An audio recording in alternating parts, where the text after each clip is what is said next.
చిన్న తప్పు అని చింతగించమని అన్నా వినదు. అప్పుడెప్పుడు నిన్ను చూసి నీ వశమై మనసు.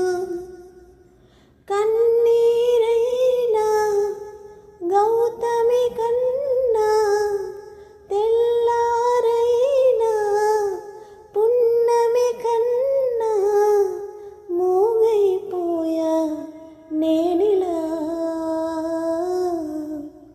మనసావాచ నిన్నే వలచ నిన్నే